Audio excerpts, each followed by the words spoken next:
आज हम बहुपद के अंतर्गत हमने बहुपद किसे कहते हैं, बहुपद के मानक रूप, बहुपद किसे कहते हैं, बहुपद के मानक रूप, बहुपद के गुणांक, एक घाती बहुपद, द्विघाती बहुपद, इन सभी अवधारणा से हम परिचित हो चुके हैं। साथ ही साथ हमने शून्य किसे कहते हैं, शून्य कैसे निकाले जाते हैं, उसके साथ उससे संबंधित जो प्रश्नावली थी उसको भी हम लोगों ने हल कर लिया है।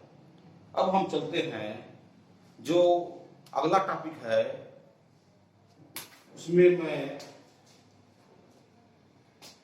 अगला जो टॉपिक आता है 9th में, एक बहुपद से दूसरे बहुपद में भाग करने की क्रियाविधि।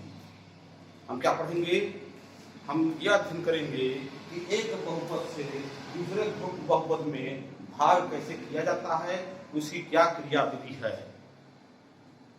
आप जानते हो कि संख्याओं की दशा, जब संख्याओं का अध्ययन कर रहे थे, जब 6, 7, 8 में 6, 7 में आपके सिलेबस में है। जब अंकों की दशा में, जब अंगणित में जब संख्याओं का अध्ययन कर रहे थे, उसमें एक संख्या दूसरी संख्या से भाग करने की, एक संख्या में दूसरी संख्या से भाग करने की क्या क्रियाविधि होती है, इसके बारे में आपने जानकारी प्राप्त की है। आपने देखा होगा कि जब एक संख्या से दूसरी संख्या में भाग किया जाता है तो दो स्थिति प्राप्त होती है। क्या प्राप्त होती है? दो स्थिति प्राप्त होती है। जब आप एक संख्या से दूसरे संख्या में भाग करते हो तो दो स्थितियां प्राप्त होती हैं। पहली स्थिति यह होती है कि एक संख्या दूसरी संख्या से पूरी तरह विभाजित हो जाए, ये हो सकता है। और दूसरी स्थिति हमें यह प्राप्त होती है कि एक संख्या दूसरी संख्या से पूरी तरह विभाजित न हो और एक शेषफल प्राप्त हो जाए। तो हम अभी संख्याओं में भाग करने की क्रियाविधि पे विचार करेंगे, उसके बाद हम बहुपद पे आएंगे। मैंने अभी चर्चा किया है कि जब आप अंकगणित में अध्ययन कर रहे थे तो एक संख्या से दूसरे संख्या में कैसे भाग किया जाता है, इसके बारे में आप जानते हो। आपने देखा होगा कि जब एक संख्या से दूसरी संख्या में हम भाग देते हैं तो दो स्थितियां प्राप्त होती हैं। पहली स्थिति यह होती है कि जब एक संख्या दूसरी, परिस्थिति यह हो सकती है कि एक संख्या दूसरी संख्या से पूरी तरह विभाजित हो जाए, और दूसरी स्थिति यह हो सकती है कि एक संख्या दूसरी संख्या से पूरी तरह विभाजित न हो और एक शेषफल प्राप्त हो जाए। तो क्या स्थिति होती है, मैं यहां लिख रहा हूं कि पहली स्थिति, एक संख्या दूसरी संख्या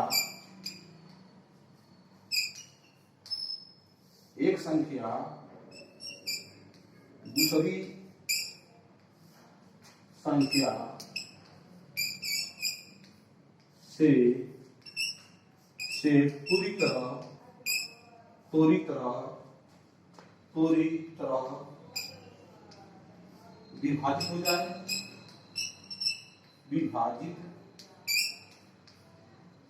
विभाजित हो जाए, और दूसरी स्थिति यह होती है कि एक संख्या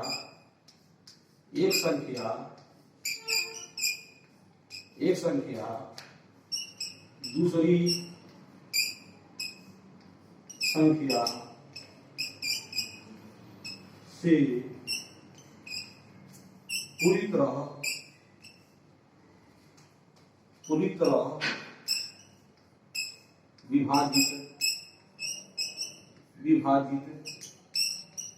विभाजित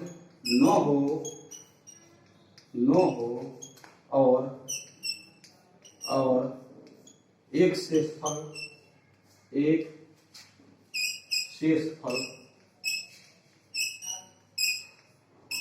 प्राप्त प्राप्त हो जाए।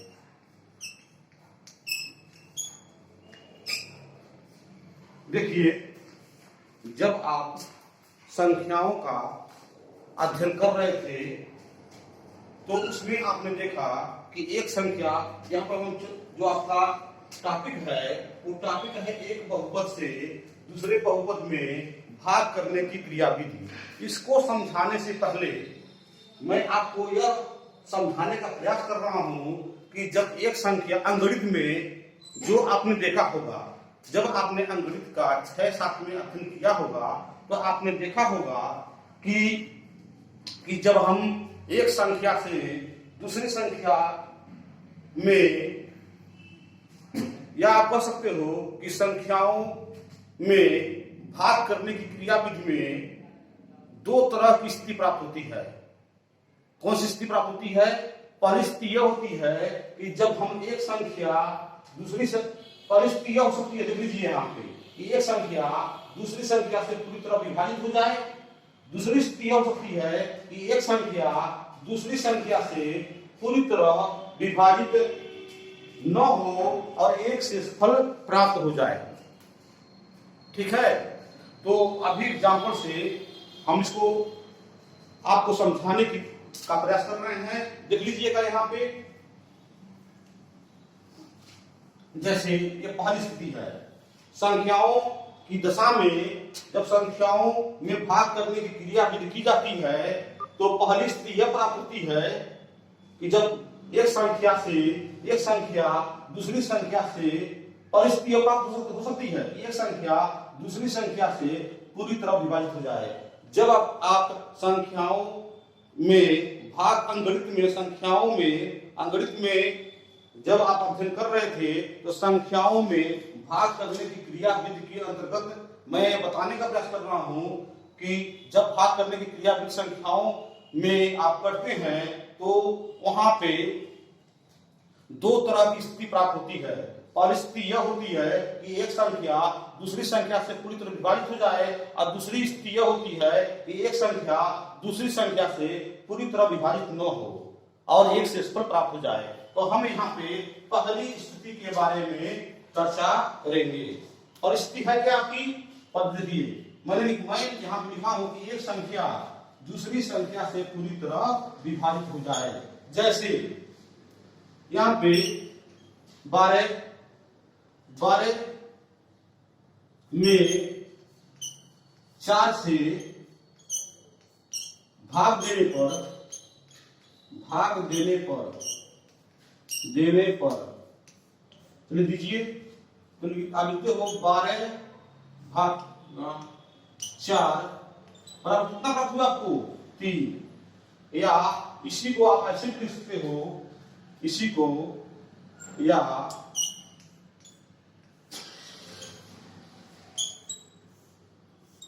4 3 12, ये हो गया 0।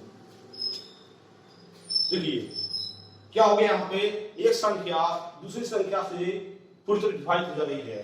जब आप 12 में 4 से भाग दे रहे हो तो क्या हो रहा है? ये देखिए क्या हो रहा है यहाँ पे ये संख्या 12 जो है क्या पूरी तरह 4 से विभाजित हो जा रहा है। और भागफल क्या प्राप्त हो रहा है आपको? भागफल आपको 3 प्राप्त हो रहा है। इसे कहते हैं भागफल, कहते हैं क्या कहते हैं? भागफल। इसे कहते हैं आप भाज्य, ऐसे कहते हो आप भाजक। जैसे यहाँ पे क्या हो गया आपका? यह हो गया आपका भाजक हो गया, यह हो गया आपका भागफल हो गया, क्या हो गया? भागफल हो गया, यह हो गया आपका सीधे भाज्य हो गया। आप ऐसे इसे इस तरह लिख सकते हो।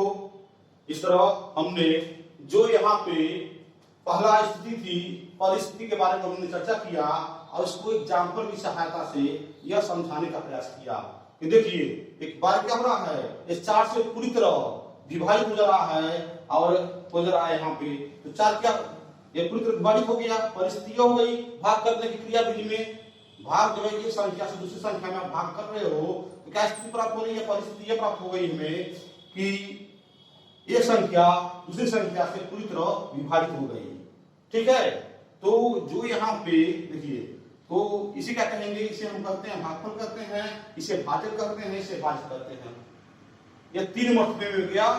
ठीक है, ये 3 मर्तबे में क्या हो गया, 3 मर्तबे में यह पूरी तरह से विभाजित हो गया, 4 3 12। इसी को हम ऐसे भी लिख सकते हैं। ठीक है बेटा, देखिए आपने ऐसे लिख दिया यहाँ पे 4 3 12, ये कितना हो गया, 600 प्राप्त हो गया। तो आपने देखा होगा, आपने देखा होगा, इसी तथ्य को हम लिख सकते हैं, क्या लिख सकते हैं, यहाँ पे लिख सकते हैं 12। उसमें जब आप अध्ययन कर रहे थे अंकगणित में, जब संख्याओं में भाग करने की क्रिया विधि का अध्ययन कर रहे थे, तो आपको पता होगा कि आपने इस तथ्य को या इस तथ्य को ऐसे लिखा होगा। देखिए 12 बराबर 4 गुणे 3 प्लस 0।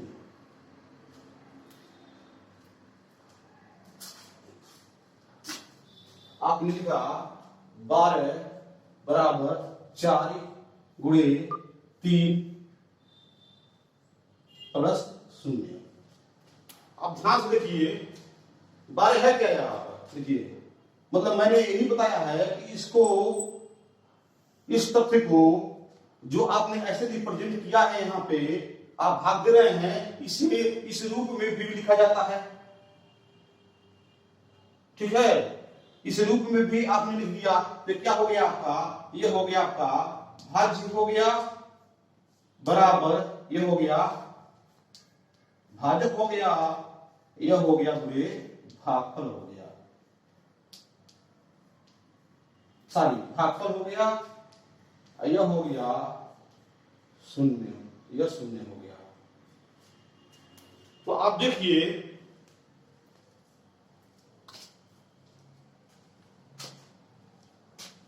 इसे हम ऐसे भी इस तथ्य को या इस तथ्य को हम ऐसे भी लिख सकते हैं।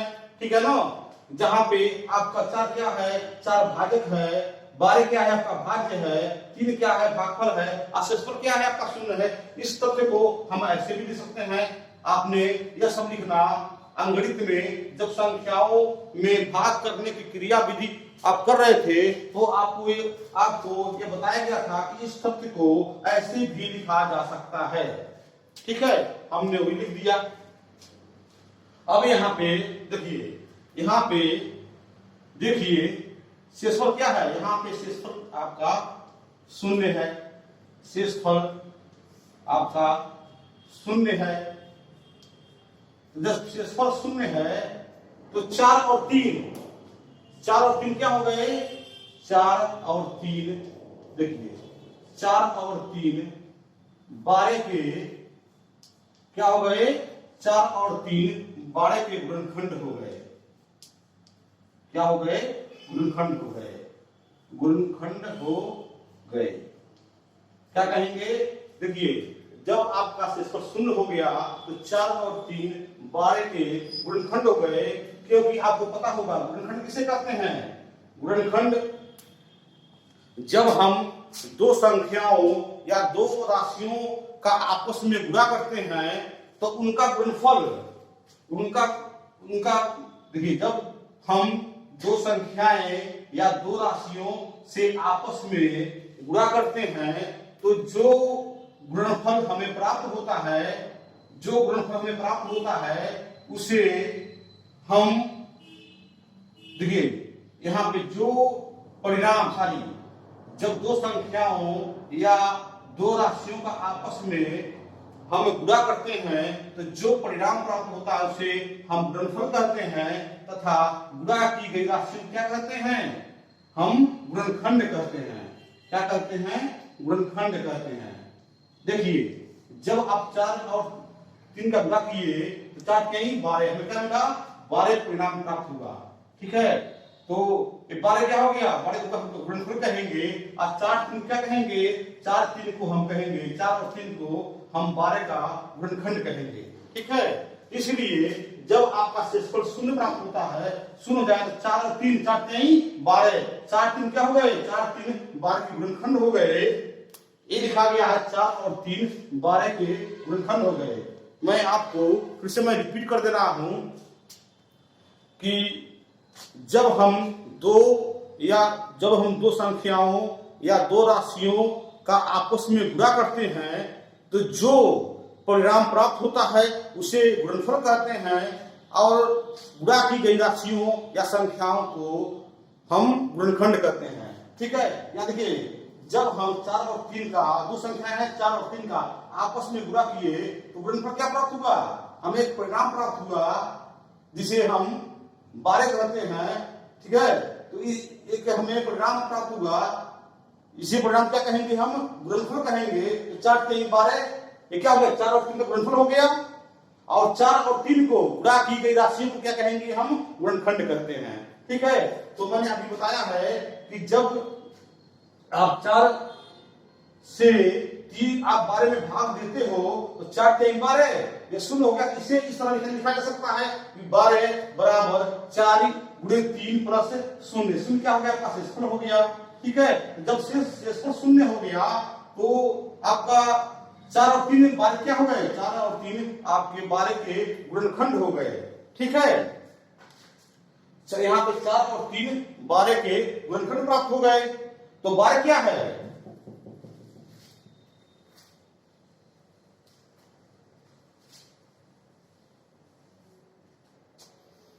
देखिए, तो 12 क्या कहेंगे,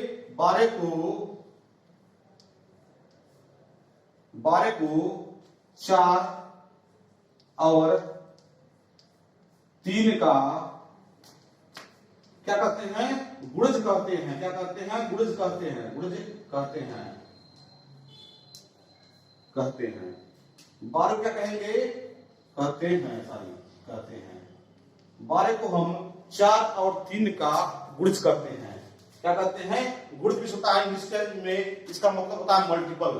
12 को 4 और 3 का मल्टीपल कहेंगे, या कह सकते हो 12 को 4 और 3 का गुणज करते हैं।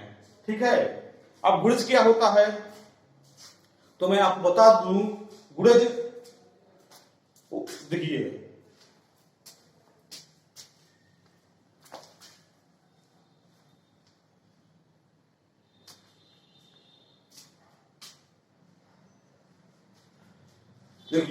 गुणज क्या होता है, गुणज ऐसी संख्या होती है जिसमें दूसरी संख्या से पूरी भाग हो जाए।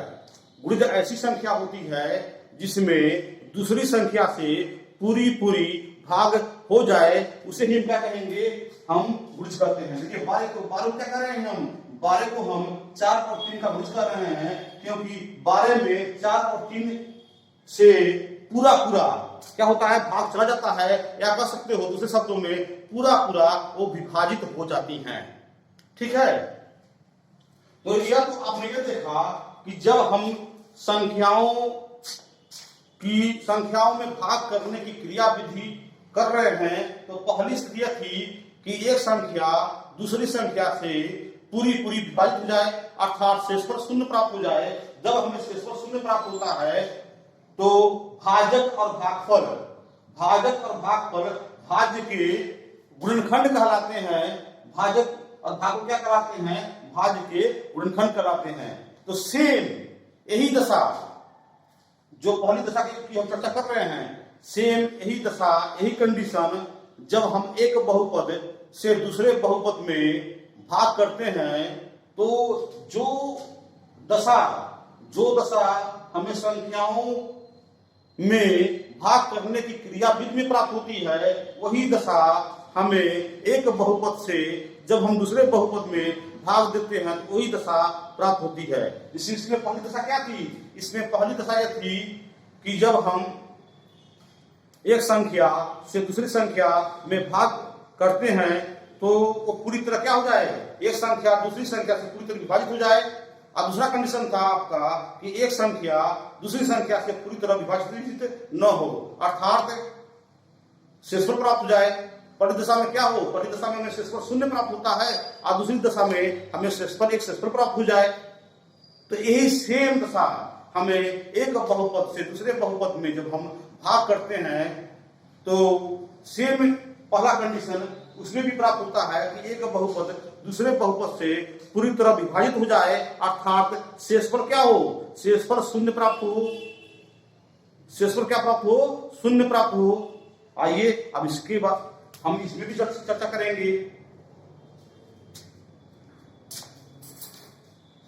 देखिए यहां पे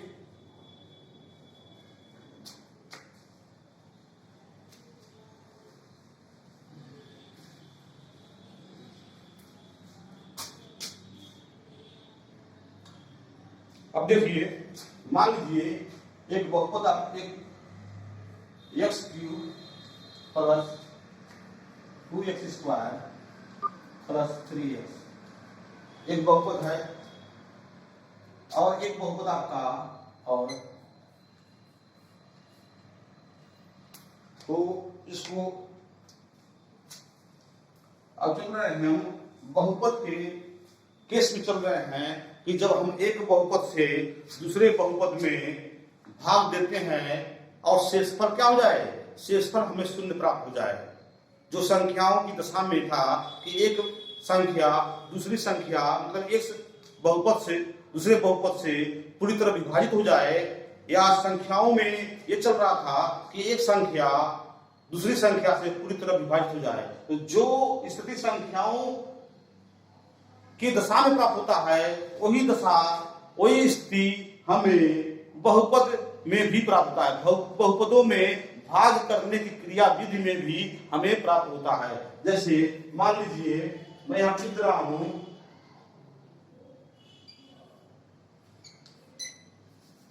अर्थात कि जब पूरी तरह विभाजित हो जाए, जब एक संख्या दूसरी संख्या से पूरी तरह विभाजित हो जाए, या उसी को कह सकते हो कि शेषफल शून्य प्राप्त हो जाए। तो जब शेषफल शून्य प्राप्त होता है तो शेषफल मैं लिख रहा हूं शेषफल शून्य प्राप्त हो जाए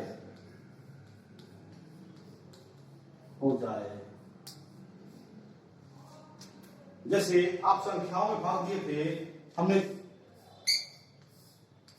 हमने 4 से हमने 12 में, ये 12 है आपका, 12 में 4 से भाग दिया तो 4 तिहाई 12, कितना का शून्य मिला। इसी को हम लिखते हैं कि 12, इस तथ्य को हम लिख सकते हैं 12 बराबर 4 गुणे 3 प्लस 0। ठीक है, तो जब हमें शेषफल शून्य प्राप्त हुआ तो 4 और 3 को क्या करते हैं, 4 और 3 को इस 12 का क्या करते हैं, हम गुणनखंड कहते हैं, या 12 को 4 और 3 का क्या करते हैं, 12 को 4 और 3 का हम गुणज करते हैं। ठीक है, तो जो स्थिति ये कब की स्थिति है, स्थिति तब की है कि जब एक संख्या दूसरी संख्या से पूरी तरह विभाजित हो जाए, या दूसरे शब्दों में शेषफल आपका शून्य प्राप्त हो जाए। ठीक है, जब शेषफल शून्य प्राप्त हो जाता है तब कहते हो कि 4 और 3 12 के गुणनखंड हैं, या 12 4 और 3 का गुणज है। क्या है, गुणज है। तो यही दशा जो पहली वाली दशा है, पहली वाली दशा ये सेम दशा बहुपद में जब एक बहुपद से दूसरे बहुपद में हम भाग करते हैं तो हो सकता है कि पहली स्थिति जो संख्याओं की दशा में प्राप्त हो रही थी कि एक बहुपद दूसरे बहुपद से पूरी तरह विभाजित हो जाए और शेषफल शून्य विभाजित हो जाए, या इसी को कह सकते हो कि दूसरे शब्दों में कह सकते हो शेषफल शून्य प्राप्त हो जाए। ठीक है, तो आइए हम इसको करके देखें कि यही दशा बहुपदों में भी हमें प्राप्त होती है। जो पहली दशा थी संख्याओं की दशा में, संख्याओं में भाग करने की क्रिया विधि में पहली दशा यह थी कि जब एक संख्या दूसरी संख्या से विभाजित होती हो या शेषफल शून्य प्राप्त हो जाए, यही दशा बहुपदों में भी प्राप्त होती है कि एक बहुपद दूसरे बहुपद से पूरी तरह विभाजित हो जाए या शेषफल शून्य प्राप्त हो जाए। जो संख्याओं की दशा संख्याओं में प्राप्त हो रहा था पहली दशा, वही दशा हमें बहुपदों में भी प्राप्त होता है। आइए अब मैं चल रहा हूं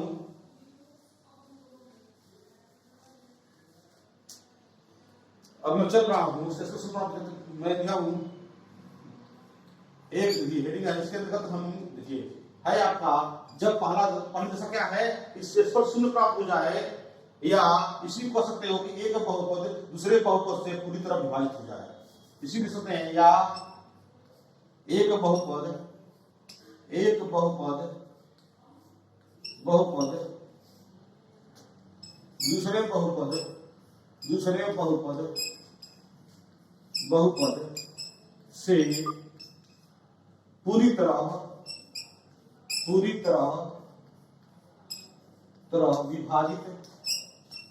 से पूरी तरह विभाजित हो जाए। ये हो गया।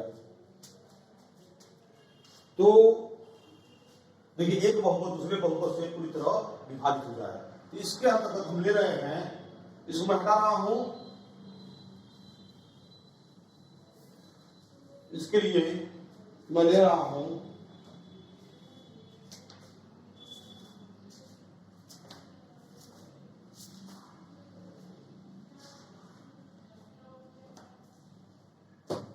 जो आपके सिलेबस में है, एक बहुपद में एक पदीय बहुपद से भाग करने की क्रिया विधि जो कक्षा 8 में थी, इसके बारे में आपने अध्ययन प्राप्त कर लिया है। अब यहां हम एक बहुपद में द्विपदीय बहुपद में हम द्विपदी बहुपद से भाग करने की क्रिया विधि का अध्ययन करेंगे, या एक बहुपद में द्विपदीय व्यंजक से भाग करने की क्रिया विधि का अध्ययन हम करेंगे, इसके अंतर्गत होना है। चलिए मैं ले रहा हूं एक बहुपद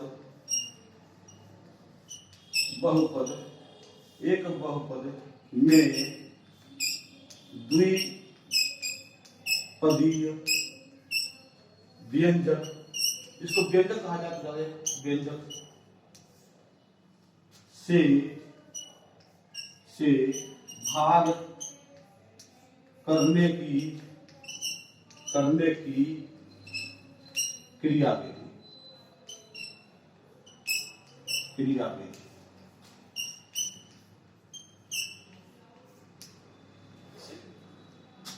यह हो गया आपका हेडिंग हो गया। इससे स्पष्ट शून्य प्राप्त हो जाए, इसके अंतर्गत पहला टॉपिक यह है कि एक बहुपद में द्विपदी व्यंजक जो आपके सिलेबस में है से भाग करने की क्रिया विधि, ठीक है, इसका अध्ययन करेंगे। अब उसके बाद हम जब से स्पष्ट शून्य नौ प्राप्त हो, ठीक है, तो उसके बारे में हम कल चर्चा करेंगे, ठीक है। जब से स्पष्ट शून्य प्राप्त हो जाए और जब से स्पष्ट शून्य 9 प्राप्त हो, तो इसकी चर्चा हम कल करेंगे। चलिए, तो मान लीजिए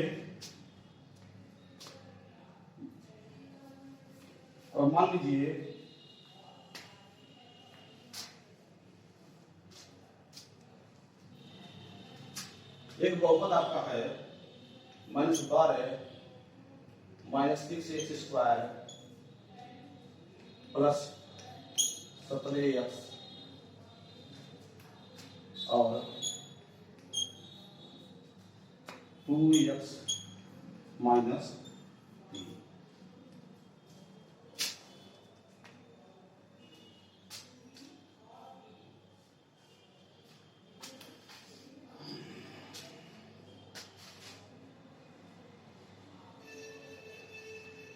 अब हम क्या कर, देखिए, अब इसमें जैसे मैंने अभी भी यह बताया है कि संख्याओं में भाग करने की जो क्रिया विधि होती है, वही सेम क्रिया विधि बहुपदों में भी भाग करने की क्रिया विधि में होती है, ठीक है। तो मैं ले चल रहा हूं, ये बहुपद हो गया, ठीक है। देखिए, इसमें क्या करना है, इसमें 2x, ये क्या होगा, द्विपदी, देखिए दो पद है यहाँ पे, 2x माइनस 3 से क्या करना है, भाग करना है। तो इसके अंतर्गत जब हम भाग करते हैं, तो इसके अंतर्गत हम निम्नलिखित चरण या निम्नलिखित स्टेप अपनाते हैं। देखिए सबसे पहले क्या करते हैं कि देखिए अब करना क्या है आपको कि आपको -12 -6x² 6x² प्लस 17x और दिया हुआ है। ये क्या है आपका, ये भाज्य है, ये क्या हो गया आपका भाजक है। आपको 2x देखिए 2x - 3 से इसमें क्या करना है, देखिए -12 -6x² और प्लस 17x में 2x - 3 से आपको भाग देना है। इसके अंतर्गत हम बहुपद के भाग करने की क्रियाविधि में हम निम्नलिखित स्टेप अपनाते हैं। पहले क्या करते हैं, सबसे पहले ध्यान से सुनिए, सबसे पहले क्या करते हैं कि इसको मतलब आपका भाज्य और भाजक को जो बहुपद देखिए ये आपका क्या हो गया है, इसमें आप ये भाज्य हो गया, अब भाग ये हो गया आपका भाजक हो गया। तो क्या करते हो कि भाज्य और भाजक को देखिए जो आपका बहुपद दिया हुआ है, एक बहुपद जो आपका भाज्य वाला दिया हुआ है, एक बहुपद आपका भाजक वाला दिया हुआ है, इसको चरघात के अवरोही क्रम में लिखते हो। क्या लिखते हो, अवरोही क्रम में लिखते हो। चलिए लिखिए पहले कंडीशन क्या करते हैं, -12 भाज्य मैं लिख रहा हूं यहाँ पे, भाज्य -12 -6x² प्लस 17x और भाजक 2x - 3 को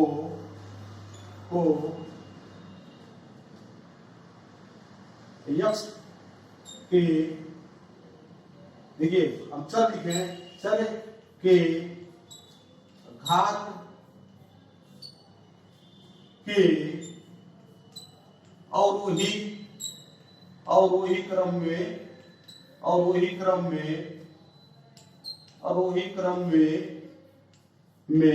लिखने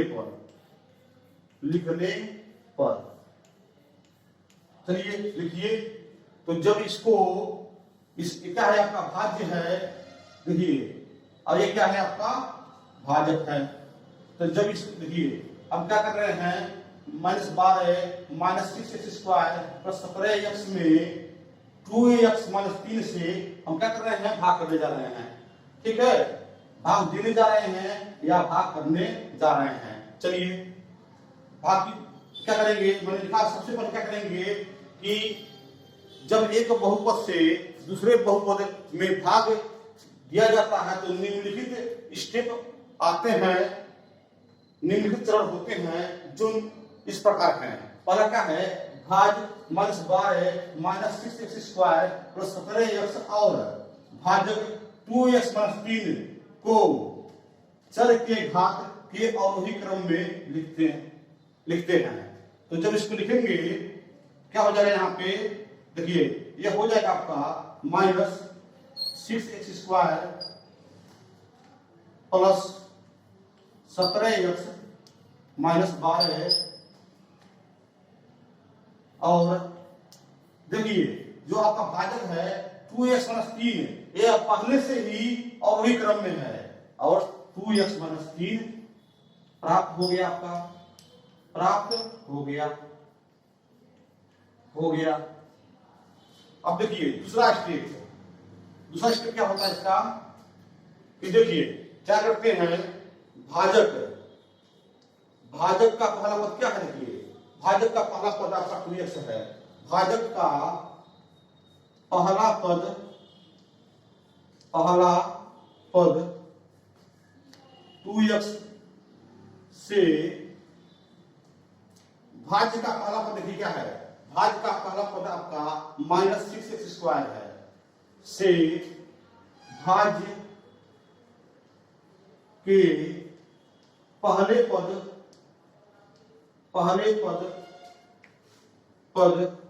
-6x² में भाग देते हैं, भाग करते हैं करते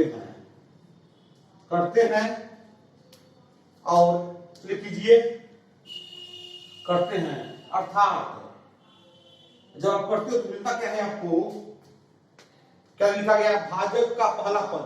तो देखिए भाजक का पहला पद क्या है आपका 2x है, तो भाजक का पहला पद 2x से भाज्य के पहले पद देखिए क्या है आपका -6x² में क्या करते हो, भाग करते हो, तो भाग करते हो तो लिखो कैसे इसको लिखोगे -6x² भागा 2x या -6x² बटे 2x या इसलिए लिख सकते हो -6x²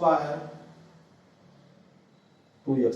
क्या प्राप्त होता है जब आप भाग दोगे, देखिए x इसका एक पावर खत्म हो गया, इसका एक पावर यहाँ द्वितीयांश हो, ये दो से क्या हो गया द्वितीयांश हो, यहाँ क्या प्राप्त हुआ आपको मिल रहा है आपको -3x। देख लीजिए क्या मिला आपको 3x।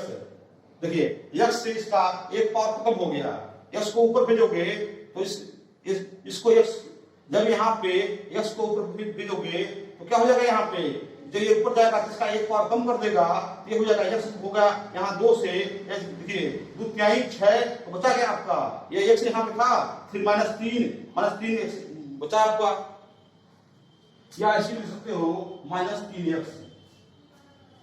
ठीक है, तो जो ये -3x प्राप्त हुआ ये क्या हो गया, यह आपका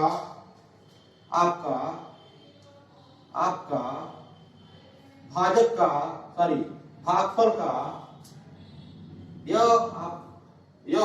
भागफल का प्रथम पद है।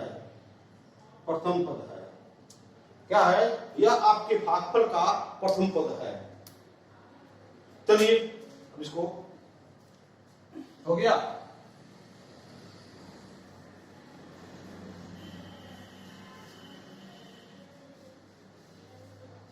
प्रथम पद है। अब तीसरा लिखिए, तीसरे क्या करते हैं कि भाजक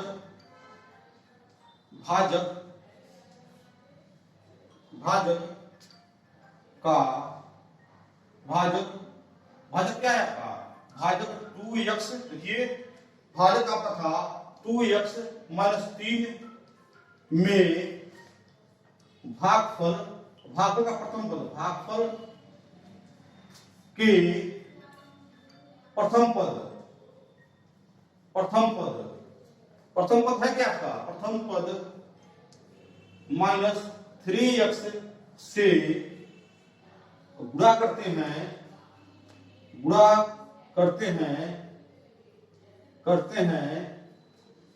और प्राप्त गुणनफल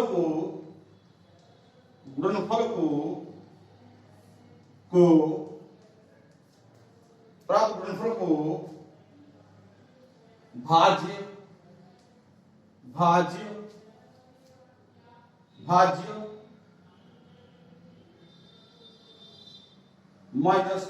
-6x² प्लस 17x -12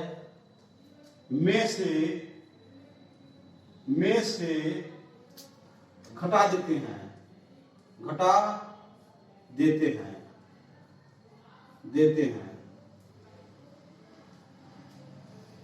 चलिए घटाइए।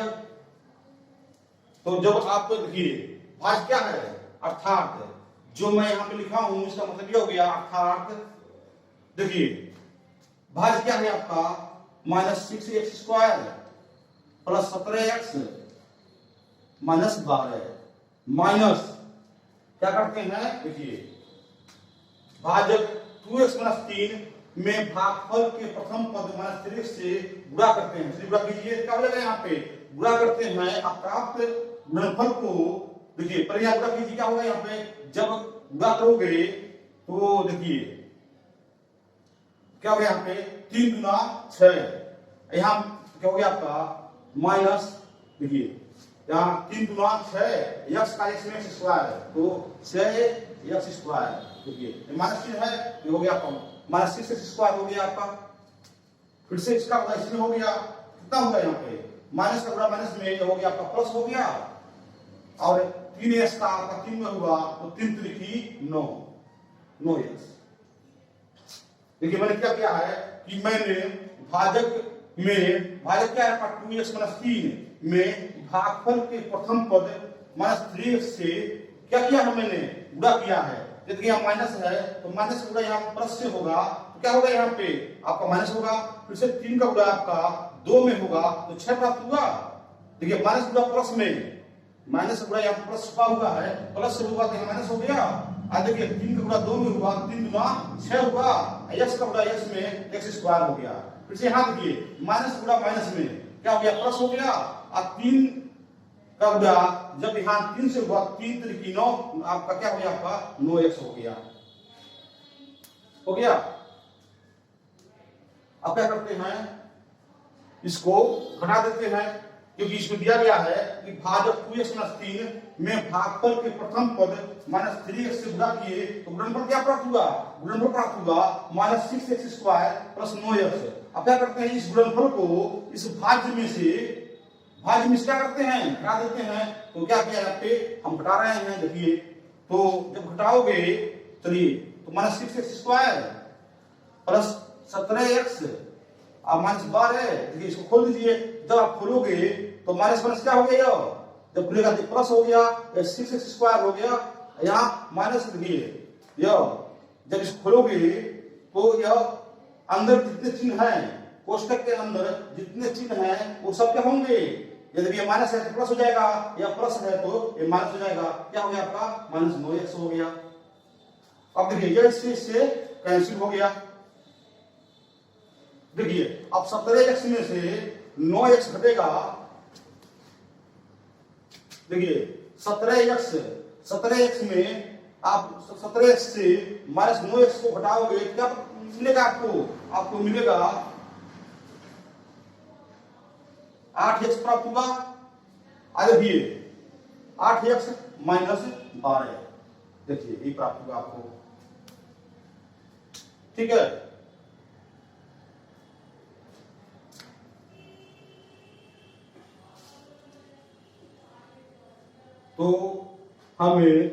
तो हमें शेष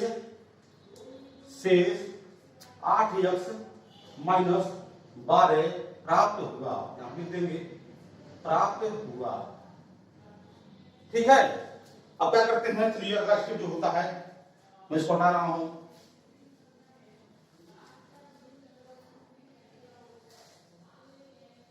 देखिए अब क्या करते हैं, देखिए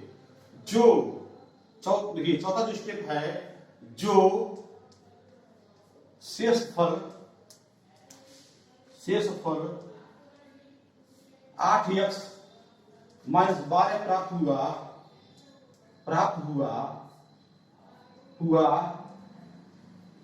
हुआ उसे नवीन भाज्य के रूप में लेते हैं, ठीक है, लेते हैं। अब पुनः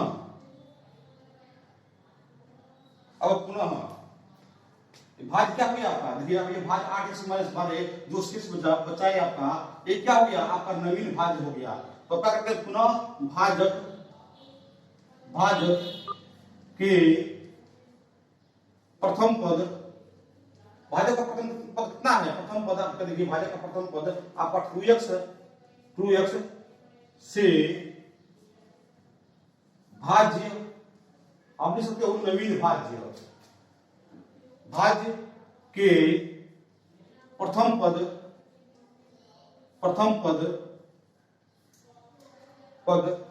8x,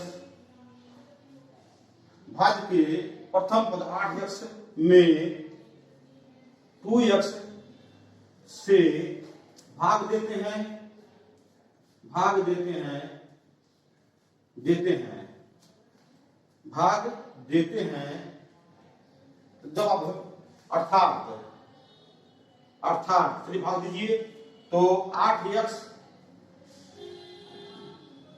8x बटे 2x हो गया, तो क्या हो गया, ये इससे कट गया, कितना बचा, या इसी लिख सकते हो 8x भागा 2x, क्या प्राप्त हुआ आपका, 4 प्राप्त हुआ। तो जो ये 4 प्राप्त हुआ, जो यह भागफल 4 प्राप्त हुआ, यहाँ पे जो भागफल देखिए क्या 4 मिला हमको, तो जो 4 प्राप्त हुआ भागफल, इसे इसे भागफल का क्या कहते हैं, भागफल का, इसे भागफल का द्वितीय, भागफल का द्वितीय पद कहते हैं। क्या कहते हैं, इसे पद कहते हैं, इसे भागफल का द्वितीय पद कहते हैं। ठीक है, मैं लिखा हूं, जो शेषफल 8x - 12 प्राप्त हुआ, उसे नवीन भाज्य के रूप में लेते हैं। अब पुनः वही क्रिया क्या करते हो, अब पुनः भाजक के प्रथम पद 2x से भाज्य के प्रथम पद 8x में 2x से भाग देते हैं, अर्थात 8x बटे 2x। तो देखिए क्या मिला आपको, 4 मिला, देखिए x कट गया, 2 4 को 8, तो यह 4 मिला, या इसी को लिखते हो 8x भागा 2x का आपको 4 मिला। तो जो 4 यहाँ प्राप्त हुआ, इसे भागफल का द्वितीय पद कहते हैं। क्या कहते हैं, भागफल का द्वितीय पद कहते हैं। अब मैं इसको हटा रहा हूं,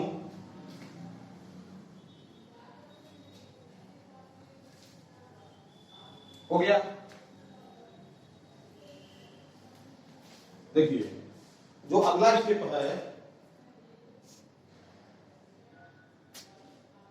देखिए अब देखिए जो आपका लास्ट स्टेप है, इसमें क्या होता है कि अब भाजक 2x - 3 में भागफल के द्वितीय पद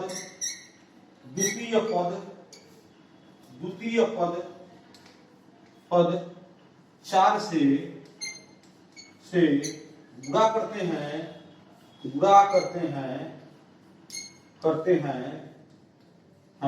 तथा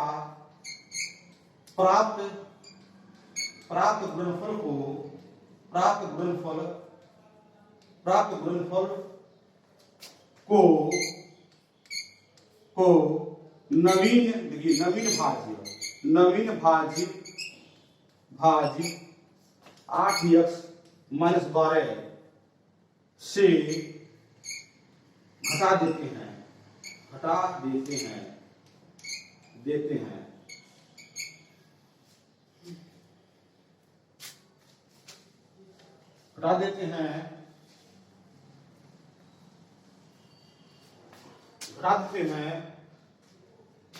चलिए तो चलिए बताइए यहाँ पे क्या हो गया, यहाँ पे क्या बोला गया है, अब भाजक 2x - 3 में भागफल के द्वितीय पद 4 से तो से गुणा करते हैं। चलिए गुणा कीजिए।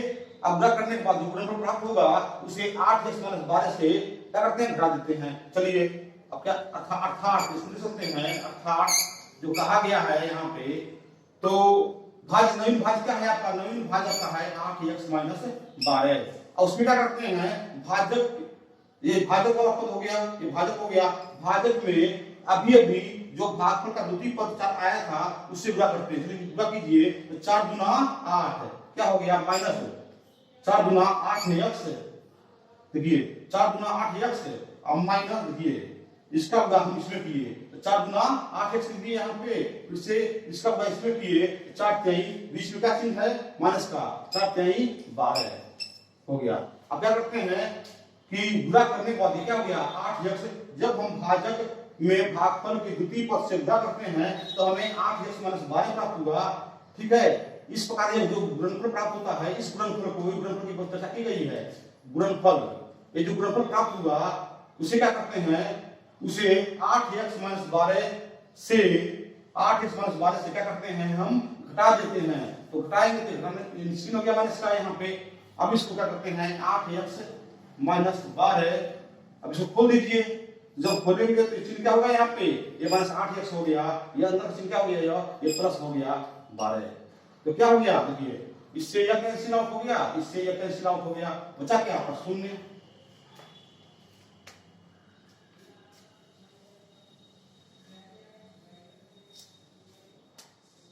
तो अर्थात शेषफल शून्य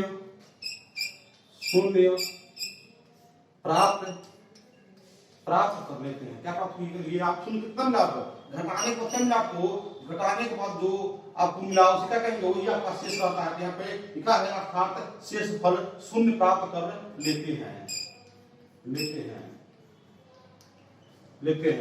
तथा इसे इस प्रकार लिखते हैं minus 6x square plus 17x minus 12 भागा 2x माइनस 3 आया क्या आपका माइनस 3x प्लस 4, यही हो गया।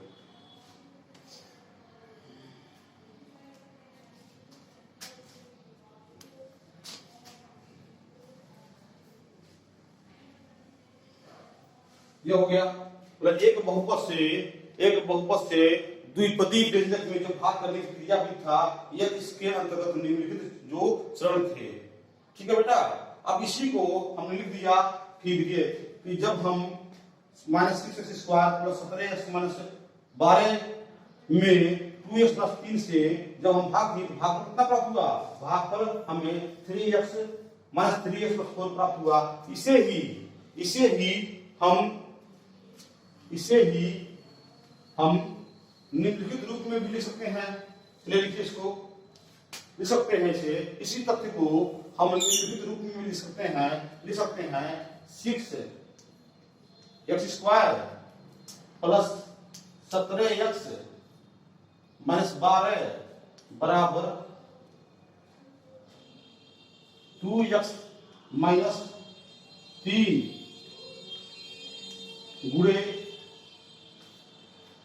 माइनस 3x प्लस 4, ये लिख दिए आप प्लस 0।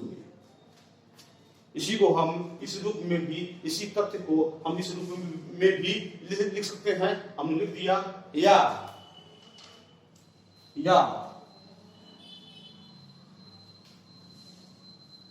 तो मैंने बताया है कि जब शेषफल, मैंने बताया था संख्याओं के इसमें जब शेषफल शून्य प्राप्त होता है, तो जब शेषफल शून्य प्राप्त होता है तो ये क्या हो गया आपका, ये भाजक हो गया, ये क्या हो गया आपका, ये भागफल हो गया,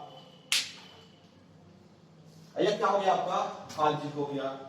तो जब मैंने आपको बताया था कि जब संख्याओं के केस में हम भाग करते हैं और संख्याओं की दशा में जब संख्याओं में हम भाग की क्रिया करते हैं, तो जब शेषफल हमें शून्य प्राप्त होता है तो भाजक और भागफल, भाज के क्या होते हैं, गुणनखंड होते हैं। उसी तरह बहुपद की दशा में भी जब हमारा शेषफल शून्य प्राप्त हो जाता है तो भाजक और भागफल इस भाज्य के क्या होते हैं, गुणनखंड होते हैं। या दूसरे शब्दों में कह सकते हो कि जो भाज्य होता है, भाजक और भागफल का क्या होता है, गुणज होता है।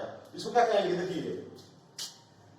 देखिए यह minus 6x square plus 17x minus 12 2x minus 3 और माइनस 3x प्लस 4 का क्या है, गुणज है, या 2x प्लस 3 और 3x माइनस 3x प्लस 4 मतलब भाजक और भागफल इस भाज्य क्या है, इस भाज्य के गुणनखंड हैं। ठीक है, इसी को हम इस प्रकार भी लिख सकते हैं। देखिए इसी को जैसे संख्याओं में भाग करने की क्रिया भी करते हो, तो इस तरह लिख सकते हैं 2x -3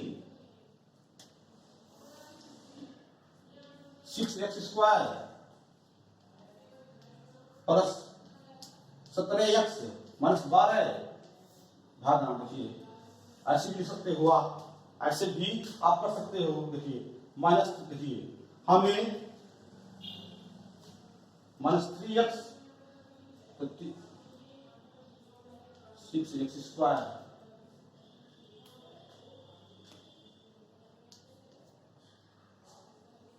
9x घटाने पर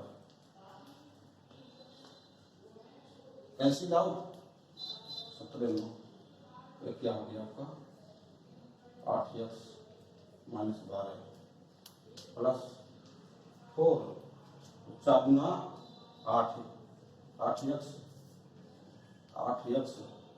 4 गुना 8x और -12 घटाने पे माइनस या प्लस कैंसिल ऑप्शन में। देखिए इसी को हम इस रूप में भी लिख दिए, ठीक है। देखिए यहाँ क्या है 2x + 3 क्या है आपका 2x + 3 आपका भाजक है, यह आपका भागफल है, यह क्या है आपका यह भाज्य है। देखिए तो जब आप करते क्या है, देखिए जब आप भाग करोगे तो हम 2x + 3 से हम -6x² प्लस 17x -12 में जब 2x + 3 से भाग देते हो तो करते क्या है, देखिए ये आपका भाज्य का प्रथम पद क्या है, भाज्य का प्रथम पद आपका है -6x²। तो देखिए हमें चिन्ह सहित लेते हैं, चिन्ह सहित, तो हमें यहाँ पे माइनस, अब देखिए हमें अब यहाँ पे -6x² लाना है, तो हम भागफल में क्या रखें कि यहाँ पे -6x² हो जाए।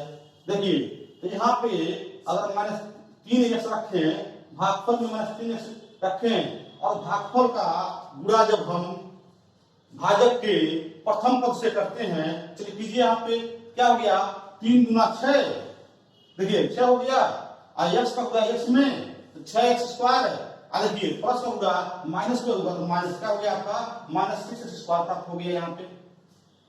अब इसी का गुणा आप इसके भाजक के द्वितीय पद से भी करोगे, जब भाजक के द्वितीय पद से गुणा करते हो यहाँ पे देखिए यहाँ पे माइनस है, यहाँ पे माइनस है, तो माइनस क्या हो गया आपका प्लस हो गया, और 3x का गुणा जब इसमें करते हैं तो 3 × 3 = 9 क्या हो गया प्लस 9x हो गया यहाँ पे, लिख देते हैं। उसी को क्या करते हैं यहाँ पे हम घटा देते हैं, जब आप घटाओगे यहाँ पे तो घटाने क्या होगा, ये जो चिन्ह होगा यह बदल जाएगा, यह माइनस है तो प्लस हो जाएगा, यह प्लस है तो माइनस हो जाएगा, देखिए कैंसिल आउट हो गया। ठीक है, अब क्या करते हैं जो पद यहाँ पे अब 17x में से हमने 9x को हटा दिया तो क्या हो जाएगा 8x हमको प्राप्त हुआ, और जो आपका ये शेष पद यहाँ बचा है उसको हम क्या करते हैं यहाँ पे उतार लिए यहाँ पे। ठीक है, अब देखिए अब हमको यहाँ पे अब आपका जो यहाँ पे 8x -12 प्राप्त हुआ, इसे हम कहेंगे नवीन भाज्य करते हैं। क्या करते हैं नवीन भाज्य करते हैं, नवीन भाज्य करते हैं। अब क्या करते हैं कि अब ऐसा प्रयास करते हैं कि यहाँ भी देखिए हम क्या करते हैं कि भागफल में एक ऐसा पद लेते हैं, एक ऐसी संख्या लेते हैं कि जिसका गुणा जब हम भाजक के प्रथम पद से करें, देखिए भागफल में एक ऐसी संख्या लेते हैं जिसका गुणा हम भाजक के प्रथम पद से करें तो हमें यह जो नवीन भाज्य है आपका नवीन भाज्य का प्रथम पद प्राप्त हो। देखिए यहाँ पे हम 4 ले लिए तो 4 गुना 8x है, सेम पद चिन्ह सहित, सेम पद क्या है यहाँ पे 8x प्राप्त हो गया यहाँ पे। अब क्या करते हैं जो आपका भागफल का जो पद आप लिए हो इसका गुणा द्वितीय पद का गुणा आप यहाँ भी करोगे, मतलब भाजक के द्वितीय पद से भी करोगे, जब भाजक के द्वितीय पद से करोगे तो प्लस का गुणा माइनस में होगा, यहाँ पे माइनस हो जाएगा, इसका 4 × 3 = 12 प्राप्त हो गया।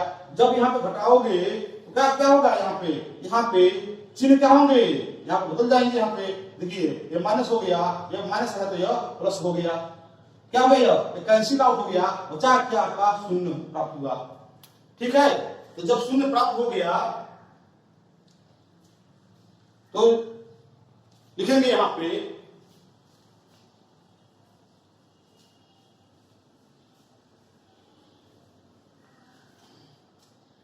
चूंकि शेषफल शून्य प्राप्त हुआ है अतः भाजक 2x - 3 और भागफल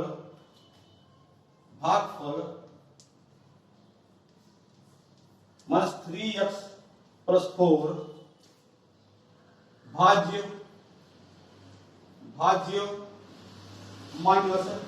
-6x² + 17x - 12 के गुणनखंड है। क्या है? गुणनखंड है। ठीक है, ये हो गया आपका कि जब भी शेषफल प्राप्त जब एक बहुपद से संख्याओं में आपने देखा होगा कि जब एक संख्या से दूसरे संख्या में आप भाग देते हो और शेषफल शून्य प्राप्त हो जाता है तो भाजक और भागफल क्या होते हैं? भाज्य के गुणनखंड कहलाते हैं। उसी प्रकार बहुपद के केस में भी जब शेषफल शून्य प्राप्त होता है तो भाजक और भागफल भाज्य के गुणनखंड कहलाते हैं। दूसरे शब्दों में हम कह सकते हैं कि एक भाजक में जब दूसरे